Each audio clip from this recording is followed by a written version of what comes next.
RPGs are my favorite genre, but I didn't really find them until late into my adolescence. Because of this, I developed a pretty healthy love for some other games before RPGs took 100% of my attention away from them. So without further ado, welcome to the return of Top Scores. I am SuperDerek, and this is my top 5 games that are not RPGs. Number 5.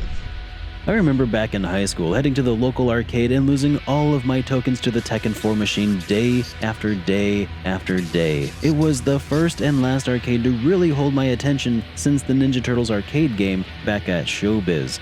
Slowly but surely, I got pretty good. Between Law, Jin, and Kazuya, I could pull off some pretty sweet combos and parries and throws. But it's been a decade since then, and I have no idea how to play the game anymore. But I still have fond memories of waiting in line to have my tokens taken from me by the game.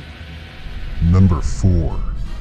Also, during my high school years, I borrowed Onimusha from a friend of mine because he insisted that I try it out. It's a samurai game where you fight samurai zombies, and it's by Capcom, the guys behind Resident Evil. And Onimusha actually started off as a Resident Evil spin-off, and thus the tank controls. But you also get powerful weapons with elemental affinities. This game was so awesome that as soon as I finished Onimusha 1, I went out and rented Onimusha 2 and then 3 and finished them all back to back. Samanosuke is the man, and I keep hoping that someday Capcom will return to their senses and make another Breath of Fire game, but I might just settle for a new Onimusha. Maybe.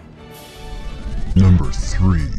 I never had a Turtles in Time machine at my local arcade, but luckily we got an excellent port of the game on Super Nintendo that stole my heart. A friend of mine had Turtles in Time on Super Nintendo, and we played the hell out of that game. Beat-em-ups were always a favorite genre of mine between Rival Turf, Brawl Brothers, Ninja Turtles, Battletoads, and Double Dragon games, but Turtles in Time was the pinnacle of the genre for the longest time for me, until maybe about Scott Pilgrim vs. the World came out and introduced a lot of RPG mechanics a la River City Ransom, but with visuals by none other than the great Paul Robertson. But something about spending an entire decade beating the crap out of foot soldiers and Turtles in Time makes it hard to shake for the number 3 spot on this list.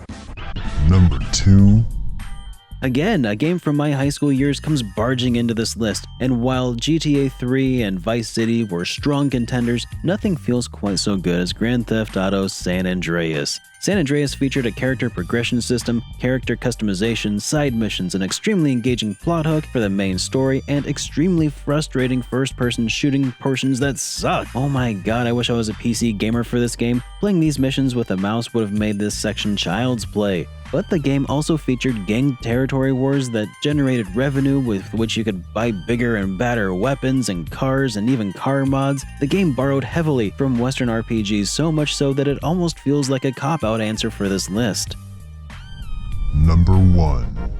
But my number 1 non-RPG is Legend of Zelda: Link to the Past. There's a long heated debate going on over whether or not Zelda is an RPG series, and if putting this game at the number 1 spot feels like a cop-out at all, then maybe that's telling you a little something about whether or not Zelda is actually an RPG series.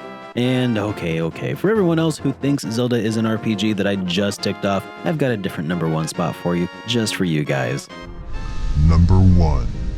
Shenmue 1 was a game that I reviewed on this channel early on, before I knew it was going to be a channel devoted to RPGs. I had never played Shenmue before, but I heard it was a lot of fun, and it was. Shenmue for the Dreamcast was a really magical experience. The game had aspects that haven't aged well over time, such as the lack of a second analog stick for camera control, but the story of tracking down your father's mysterious murderer was really engaging. The game features a Virtua Fighter style combat with combos and tons of bizarre mini-games like forklift racing. The ambient soundtrack and unique setting for this game set the game apart in my mind. There's something indescribable about the game, or at least my memory of playing it. That sense that some mystical forces at play just beyond the camera was inescapable and really made you want to see what was around the next corner or tucked away within that TV cabinet. I still haven't touched Shenmue 2, and with the remakes coming out later this year and Shenmue 3 just around the corner, I think there's no better time to start getting really excited about this series again.